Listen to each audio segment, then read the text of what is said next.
Hello అండి, welcome to profit master. ఇక ఈరోజు ఈ వీడియోలో ఒక ఇంట్రెస్టింగ్ టాపిక్ గురించి మాట్లాడుకుందాం. ఆల్రెడీ గతంలో మనం నేను చాలా సందర్భాల్లో పదే చెప్పాను.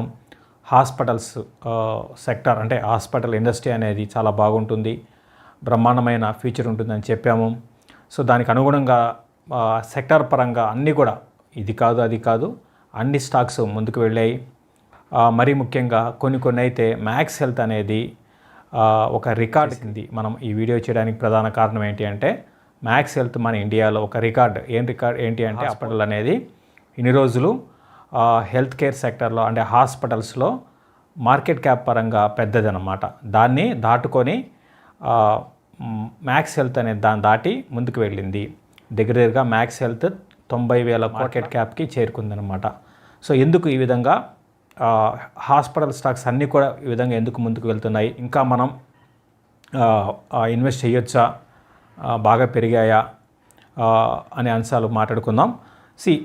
ఎందుకు నేను బులిష్ ఉన్నాను గతంలో, ఈరోజు కాదండి, గత 4-5 ఏళ్ళుగా అపోలో హాస్పిటల్ అయితే కోవిడ్కి ముందే మనం చెప్పడం జరిగింది, బాగా అబ్జర్వ్ చేస్తున్న వాళ్ళందరికీ. దాని తర్వాత మ్యాక్స్ని మనం చెప్పాము, తర్వాత నారాయణ హృదయాలయ చెప్పాము. ఈ విధంగా అన్ని హాస్పిటల్ స్టాక్స్ మనం చెప్పడం జరిగింది. అంటే ఈ 3 ప్రధానంగా చెప్పాము, మధ్యలో ఆస్ట్రా డిఎంని కూడా చెప్పాము, అవి కూడా పెరిగాయి.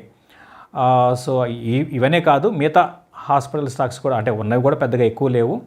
సో అన్నీ కూడా పెరిగాయి. మన స్టేట్స్కి చెందిన కిమ్స్ కానివ్వండి, అదేవిధంగా రెయిన్బో హాస్పిటల్ కానివ్వండి, రీసెంట్గా లిస్ట్ అయినాయి, అవి కూడా లిస్టింగ్ దగ్గర నుంచి కూడా పెరుగుతున్నాయి. అసలు ఏంటి, ఎందుకు ఇండస్ట్రీ మీద ఎందుకు అంత నేను బులిష్ ఉన్నాను అనేది సింపుల్గా చెప్పాలి, ఇండస్ట్రీని మనం అనలైజ్ చేసుకోవాలన్నమాట. మనము ఒకవైపు ఎకానమీ ఏమో అద్భుతంగా ముందుకు వెళ్తుంది, మీకు తెలుసు, నాకు తెలుసు, అందరికీ తెలుసు. కానీ హెల్త్ కేర్ పరంగా మనం ఇంకా వెనకబడిపోయాం. 1000 పాపులేషన్కి మనకున్న బెడ్స్ చాలా తక్కువ, నాట్ ఈవెన్ ఒక్క బెడ్ కూడా లేదండి. అంటే 1.3 ఉంది ప్రైవేట్ అండ్ గవర్నమెంట్ కలిపి. ఫస్ట్ ఇండస్ట్రీ ఓన్లీ ప్రైవేటే మనం చూస్తే నాట్ ఈవెన్ 1 బెడ్ కూడా లేదు. WHO ప్రకారము 1000 పాపులేషన్కి మినిమం 3 బెడ్స్ ఉండాలి. అంటే దాన్ని అచీవ్ చేయాలంటే మనకి 24 లక్షల బెడ్స్ కావాలి అండి. మీరు ఆలోచించండి, 24 లక్షల బెడ్స్ మన ఇండియాలో యాడ్ కావాలి అంటే ఇప్పట్లో అవుతుందా? కాదు. కాబట్టి ఏంటంటే ఆల్రెడీ ఉన్న వాటికి అనేది ఇంకా ఎంతో చేసుకునే వాడికి చేసుకున్నంత అనమాట దీంట్లో. అయితే ఎలా చేస్తారు ఏంటి అనేది ఆ కంపెనీ వాళ్ళ దాన్ని బట్టి ఉంటుంది. అంటే ఎంతో పొటెన్షియల్ ఉంది. ఇక నెంబర్స్ పరంగా మాట్లాడుకోవాలి అంటే నేను డైరెక్ట్గా టైం వేస్ట్ చేసుకోకుండా డైరెక్ట్గా నెంబర్స్ చెప్తాను. 2017లో 4 లక్షల కోట్లు ఉంది ఓవరాల్గా హాస్పిటల్ బిజినెస్ అనమాట. 2022కి 11.9 దగ్గరగా 12 లక్షల కోట్లు. ఇది 2027కి 27 లక్షల కోట్ల ఇండస్ట్రీ అవుతుందండి. అంటే ఎంత ఫాస్ట్గా సిఏజిఆర్ కానీ గమనిస్తే 2016 నుంచి ఇప్పటివరకు సిఏజిఆర్ గమనిస్తే 22% సిఏజిఆర్ అనమాట. అట్ ద సేమ్ టైం 2010 నుంచి 2020 వరకు ఈ పీరియడ్ని ఏమంటారంటే హెల్త్ కేర్లో కన్సాలిడేషన్ పీరియడ్ అంటాము. దాని తర్వాత ఇప్పుడు లాస్ట్ 2-3 ఏళ్లలో ఒక అద్భుతమైన గ్రోత్ అనేది ఈ సెక్టర్లో కనపడింది. ఈ సెక్టర్లో దీంతోపాటు ఆక్యుపెన్సీ అనేది కూడా మనకి ఒక టైంలో 50% బిలో ఉండేది హాస్పిటల్స్ ఆక్యుపెన్సీ. ఈరోజు దాదాపు అన్ని హాస్పిటల్స్ 55%, 60%, 70% ఈ విధంగా ఆక్యుపెన్సీ అనేది పెరుగుతూ ఉంది.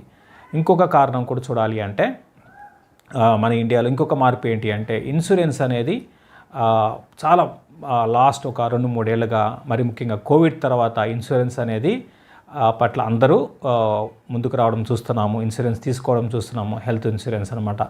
ఇంకా ఇవన్నీ వచ్చినప్పుడు ఆటోమేటిక్గా అటు ఫైనాన్షియల్గా మనిషి స్ట్రాంగ్ అవుతున్నారు. అన్నీ వచ్చినప్పుడు ఆటోమేటిక్గా ఇంకోటి కూడా ఏమొస్తుంది, జబ్బులు వస్తాయి. కాబట్టి ఏంటంటే ఈ ఇండస్ట్రీ ఆ విధంగా ముందుకు వెళ్తుంది.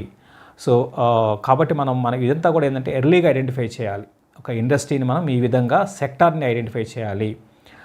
కాబట్టి మనము ఇంకా ఎన్ని బెడ్స్ వచ్చినా కూడా మన ఇండియాలో అన్ని హాస్పిటల్స్ ఇప్పుడు మనం చూడండి, మన తెలుగు కిమ్స్ హాస్పిటల్స్ బాగున్నాయి, రెయిన్బో బాగుంది, అపోలోకి బాగానే బిజినెస్ ఉంది, ఏజీకి బిజినెస్ ఉంది, అన్నీ ఎవరికి తగ్గట్టుగా బిజినెస్ వాళ్ళకి అందరికీ ఉన్నాయండి.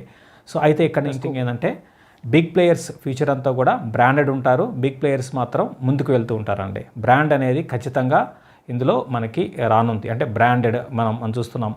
ఏదైనా కొనాలి అంటే ఇప్పుడు ఎలా ఉంటుంది, ఒక బ్రాండెడ్ టీ షర్ట్ కొన్నామో లేకపోతే ఏదైనా బ్రాండ్ వాల్యూ అనేది పెరుగుతుంది. అట్లనే హాస్పిటల్స్లో కూడా బ్రాండ్ అనేది ఉంటుంది. మొనోపలి అనేది స్లోగా తగ్గుతుంది. మొనోపలి అంటే ఒకప్పుడు ఏంటంటే ఇప్పుడు కార్డియాలజీ అంటే కేర్ అనేది ఒకప్పుడు ఉండేది, ఇప్పుడు ఆ విధంగా లేదు.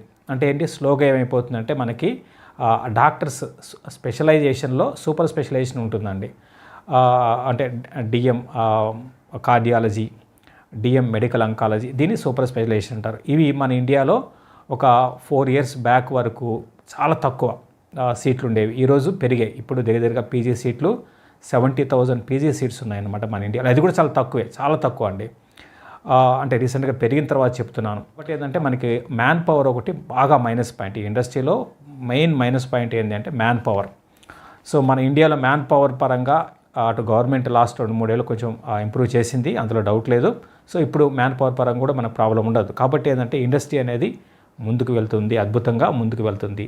తర్వాత రిస్క్ పరంగా ఎలా ఉంటుందంటే ఒక హాస్పిటల్ని ఎస్టాబ్లిష్ చేసి బ్రాండ్ క్రియేట్ చేసిన తర్వాత అది ముందుకే వెళ్తుందండి. ఎందుకంటే ఇండస్ట్రీ పరంగా ఆ విధంగా ఉంటుంది. అంటే గ్రోత్ అనేది ఆ విధంగా ఉంది. ఇంతకుముందు నేను చెప్పినట్టుగా ఇప్పుడు ఏంటంటే రానున్న రోజుల్లో అంతా కూడా ఏంటంటే బ్రాండెడ్వే పెద్ద కంపెనీసే సస్టైన్ అవుతాయి. చిన్న కంపెనీస్ పరంగా అంతా సస్టైన్ కాకపోవచ్చు అనమాట. ఏది చేసినా కూడా ఏంటో పెద్దగా చేయాలన్నమాట. సో ఈ విధంగా ఇండస్ట్రీ ఈ విధంగా ఉంది. ఇంకొకటి మనం గమనించాలి ఏంటి అంటే మన ఇండియాలో medical tourism. So medical tourism పరంగా ఇండియా అనేది నెక్స్ట్ ఒక 4-5 ఏళ్లలో ఒక హబ్గా కానుందనమాట ఇండియా. మెడికల్ టూరిజం ఇండెక్స్ అంటారు, అందులో ఇప్పుడు మనం 10th పొజిషన్లో ఉన్నాం.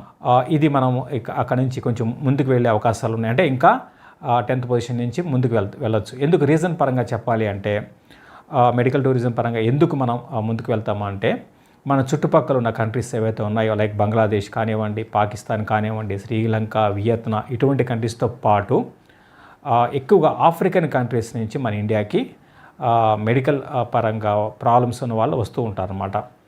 సో ఫర్ ఎగ్జాంపుల్ మన ఇండియాలో ఒక సిఏబీజీ అంటాం, అంటే బైపాస్ సర్జరీ చేయించుకోవాలంటే వేరే కంట్రీ నుంచి మన ఇండియాకి వచ్చి చేయించుకుంటే వాళ్ళకి అయ్యే ఖర్చు 10 లక్షలు మాత్రమే. అదే మన ఇండియాలో అయితే 5-6 లక్షలు అయిపోతుందండి బైపాస్ సర్జరీ. 5-6 లక్షలు హాస్పిటల్కి అయితే 5-6 లక్షలు.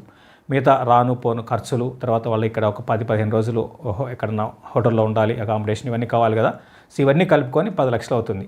ఇదే బైపాస్ సర్జరీని యూఎస్ఏలో వాళ్ళు చేయించుకోవాలి అంటే 1.2 crores అంటే దగ్గరగా 1 కోటి పైన అవుతుంది. అంటే మనకి ఎంత తక్కువలో మన ఇండియాలో వాళ్ళకి మనకి ట్రీట్మెంట్ దొరుకుతుంది. అదేవిధంగా బోన్ మ్యారో ఇటువంటివి అనమాట. ఇటువంటివన్నీ కూడా మన ఇండియాలో చాలా తక్కువ. బోన్ మ్యారో మన ఇండియాలో 10 లక్షలు ఉంది. అంటే పేషెంట్ బట్టి ఉంటుందండి, దానికి బోన్ మ్యారోకి ఎంత చెప్పలేము. కాబట్టి ఏంటంటే ఇవన్నీ కూడా ఈ మార్పులు చూడండి. అంటే మీరు ఏం చేయాలి అంటే ఇటువంటి సెక్టార్ పరంగా మనకు బాగా అవగాహన ఉండాలి. సో ఇటువంటి మార్పులు చూడాలి. కాబట్టి ఏంటంటే ఇండస్ట్రీ అనేది ముందుకు వెళ్తుంది. సో ఇక స్టాక్స్ పరంగా చూద్దాం. స్టాక్స్ పరంగా ఉన్న అన్నిట్లో గ్రోత్ ఉన్న కంపెనీ ఏంటి అంటే మ్యాక్స్ హెల్త్. అదేవిధంగా వాల్యుయేషన్స్ పరంగా మనకి అందుబాటులో ఉన్న కంపెనీ నారాయణ హృదయాలయ అండి. సో ఇప్పుడు ఈ టైంలో ఏం కొనుక్కోవాలి? ఈ టైంలో కూడా నేను బాగా కరెక్షన్స్లో నారాయణ హృదయాలయాన్ని కొనుక్కోవచ్చు, మ్యాక్స్ హెల్త్ని కూడా కొనుక్కోవచ్చు. అయితే అపోలో హాస్పిటల్ మాత్రం కొంచెం ఇక్కడ ఆగొచ్చు.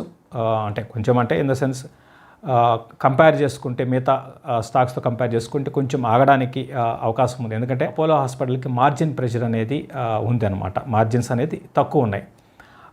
సో 19,000 crores మీద వీళ్ళకి వచ్చిన ప్రాఫిట్స్ మాత్రం చాలా తక్కువ రెవెన్యూస్ మీద. అందుకని కొంచెం అపోలో హాస్పిటల్ ఆగొచ్చు. అందుకే మనం రీసెంట్గా చూస్తే చాలా ఫాస్ట్గా మ్యాక్స్ హెల్త్ అనేది పెరిగింది. అపోలో హాస్పిటల్ని క్రాస్ చేసి మ్యాక్స్ హెల్త్ ముందుకు వెళ్ళింది. మ్యాక్స్ హెల్త్ అనేది ఒక డిఫరెంట్ స్టోరీ అండి.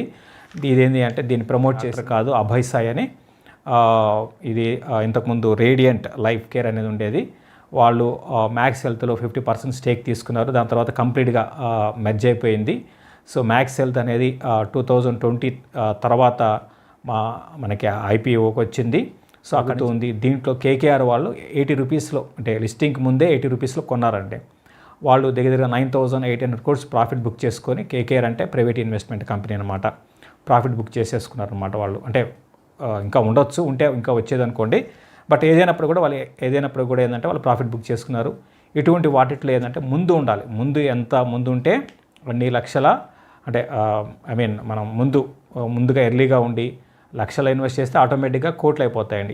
ఈ సెక్టర్ అనేది డౌన్ సైడ్ రిస్క్ అనేది ఉన్నా కూడా, అంటే ఇప్పుడు స్టాక్స్ అన్నీ పెరిగి కొంచెం రిస్క్ కనపడొచ్చేమో, బట్ గ్యారంటీగా మీకు ఫ్యూచర్లో మీరు పెట్టే పెట్టుబడి 3 4 కావాలి అంటే లక్షలు పెడితే కోట్లు అయ్యేది ఈ సెక్టర్ అండి. హాస్పిటల్స్ ఖచ్చితంగా ముందుకు వెళ్ళే అవకాశాలు ఉన్నాయి.